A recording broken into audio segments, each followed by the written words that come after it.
में ही प्यार होता है, सॉरी, जब आपकी दोस्ती है ना उसमें ही प्यार होता है। बेटा राधा कृष्ण दोनों साथ में तो खेलते थे, बचपन में साथ में तो खेलते थे वो। पर सर वो हमेशा के लिए था ना, अब ये तो बदल जाते ना एक से दूसरे पे।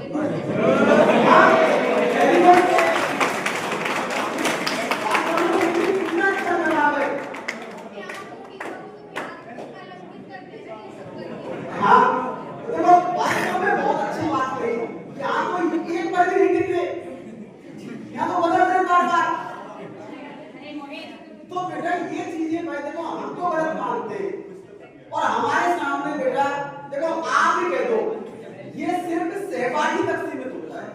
फ्रेंडशिप को बदनाम मत करो, फ्रेंड शब्द को बदनाम मत करो बेटा। और हमारे सामने कभी आप फ्रेंड शब्द कहना भी मत, क्योंकि हम आपके पेरेंट्स टीचर्स सब बखूबी जानते हैं फ्रेंड क्या होता है। समझ गए? बहुत अच्छे से जानते हैं, आपसे ज्यादा जानते हैं।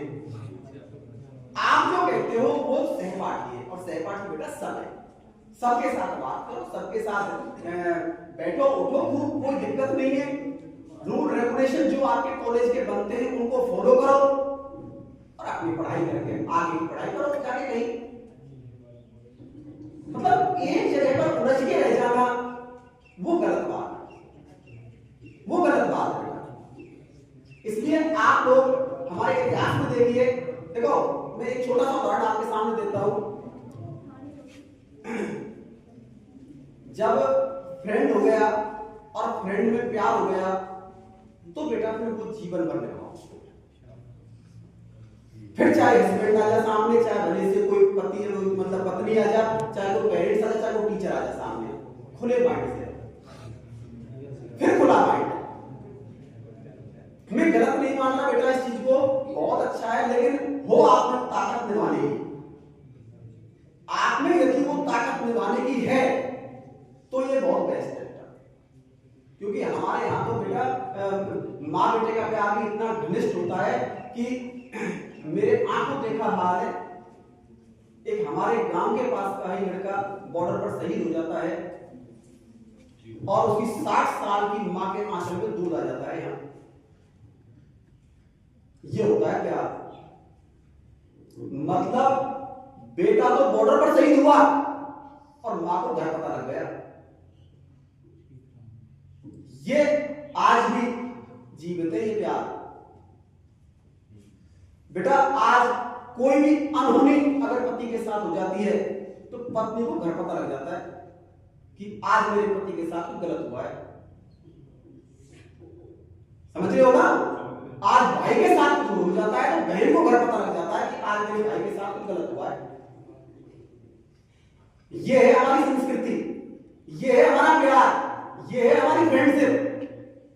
इसको कहते हैं फ्रेंडशिप बेटा। जब रुक्मणी ने भगवान कृष्ण से पूछा था कि आप मुझे प्यार नहीं करते, मैं आपकी पत्नी हूं, भगवान कृष्ण ने कहा कि प्यार तो दूर की बात है, मैं तो भाई एक से ही प्यार करता हूं, वही मेरे दिल में राधा ही है, सब कुछ मेरे लिए तो राधा ही है। और नहीं आप कैसे प्यार करते हो उनसे, आप ऐसा मेरे से क्यों नहीं करते? तब उसने कहा था शाम को दिखा दूंगा आपको मैं कैसा प्यार करता हूं। रुक्मणी से गर्म दूध मंगाया और गर्म दूध को पी लिया और फिर कह दिया कि अब राधा को देख आओ जाके क्या कर रही है राधा ने। रुक्मणी राधा के पास गई तो राधा के पूरे शरीर पर छाले छाले हो गए थे।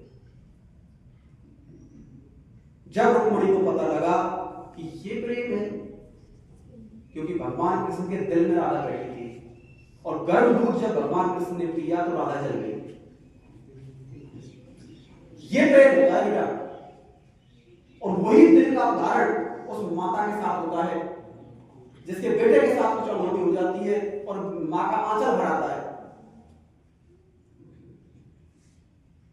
इसको प्रेम कहते हैं, इसको घनिष्ठता कहते हैं, इसको फ्रेंडशिप कहते हैं। बेटा मां से बड़ा तो कोई दोस्ती नहीं है, बाप से बड़ा तो कोई दोस्ती नहीं है। अगर सारी चीजें आप माँ बाप से शेयर करें, टीचर्स के साथ शेयर करें तो बेटा किसी भी बच्चे का ऐसा जीवन नहीं है जो कहीं कोई कष्ट सहन कर सके। हर चीज का जवाब है माँ बाप के पास। तो आप लोग आज से इस चीज को दिमाग में रखें बेटा कि कोई भी आप गलत कर रहे हो तो वो बेटा गलत है। आपको पता नहीं लग रहा तो वो चीज मैंने बता दिया। यदि आप कुछ छुपा रहे हो तो वो गलत है। सीधा माँ बाप से कहो, सीधा पेरेंट्स से कहो, टीचर से कहो, आपका सॉल्यूशन मिलेगा, 100% मिलेगा। लेकिन बेटा जो नॉर्मल वाली जो बात चल रही थी उसका तो मैंने आपको जीता जाकर उदाहरण दे दिया, आपसे ही कहलवा दिया, आपने ही कह दिया भाई नहीं भेजेंगे हमको तुम्हारे साथ, मैं कितना भी नॉर्मल बोल दूं। फिर क्योंकि वो भी उसी एज फैक्टर का था, वो नॉर्मल को क्यों नहीं समझा, आप क्यों समझ गए नॉर्मल को। फिर बहुत सारी घटनाएं हम समाज में देखते हैं, तलाक होते हैं बाद में, जब इन चीजों का पता लगता है तो पिटाई पिटाई होती है खूब। बीच में यदि पेरेंट्स आ जाते हैं तो चलो समझौता हो जाता है, बहुत सारे समझौते हो भी जाते हैं, वो समझ भी जाते हैं। लेकिन जो नहीं समझता जो बेटा परिणाम भुगतता है। इसलिए बेटा ये चीजें आप लोगों को समझनी चाहिए और अपने जीवन के लक्ष्य को ध्यान में रखते हुए आपको पढ़ाई करनी चाहिए। ये लक्ष्य थोड़ी था आपका, ये एडमिशन लेने आए थे जब, यही लक्ष्य था क्या? अगर ये लक्ष्य है तो बेटा इसको करो, फिर आप घनिष्ठता भी बढ़ाओ, फिर आप प्रेम भी करो, फिर आप आगे बढ़ो, फिर बहुत अच्छी चीज है। और जिस उद्देश्य के लिए आप लोग यहाँ आए हो बेटा, वो उद्देश्य पर बेटा किसी दिन लिखवाऊंगा, मैं निबंध लिखवाऊंगा आपसे, उसमें नॉर्मल फ्रेंड के उद्देश्य लिखवाऊंगा, नॉर्मल फ्रेंड की परिभाषा लिखवाऊंगा, और जो असली नकली फ्रेंड क्या क्या दुनिया में। और एक बच्चे तो ये कह रहा था एक दिन कि साहब वो तो नकली फ्रेंड है हमारा। नकली क्या होता है भाई? नहीं सर वो सीरियस वाला फ्रेंड नहीं है। ये सब तो ऐसा थोड़ी है कि आप लोग अपने मन से कर लोगे कि मैं कह दूंगा जो एक परिभाषा बन जाएगी, वो एक फ्रेंड बन जाएगा। सीरियस फ्रेंड, नॉर्मल फ्रेंड, असली फ्रेंड, नकली फ्रेंड। अरे ये क्या होता है? बेटा फ्रेंड अपने आप में बहुत बड़ा शब्द है और उसको परिभाषित करना बेटा हमारे बस की नहीं है, इतना बड़ा शब्द है। ये सिर्फ सहकर्मी होते हैं, साथ में जो काम करते हैं वो सहकर्मी, साथ में जो पढ़ते हैं वो सहपाठी।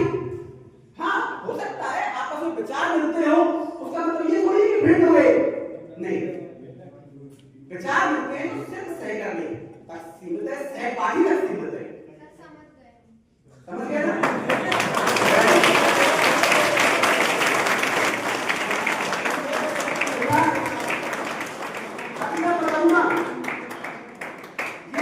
बहुत पहले से समझी हुई है, ये जो बेटी बोल रही है ना यहाँ, ये बहुत पहले से समझी हुई है, ये बहुत समझदार है। आज दूसरा साल है इसको हमारे कॉलेज में, ये हमेशा क्लास में बहुत समझदारी की बात करती है, बहुत छोटी उम्र की है, बहुत छोटी क्लास में है, लेकिन बेटा बात एकदम सही करती है हमेशा।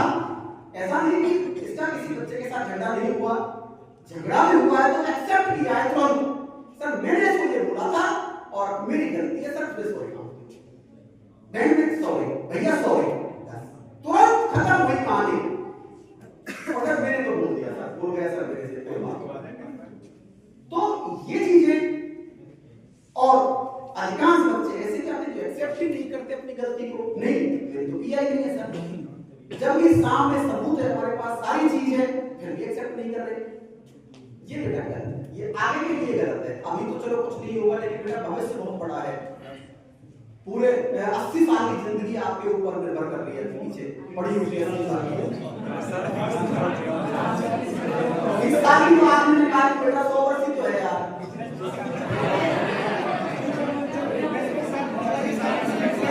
चलो कोई बात नहीं, और बेटा किसी दिन फिर बात करेंगे कोई चीज पर।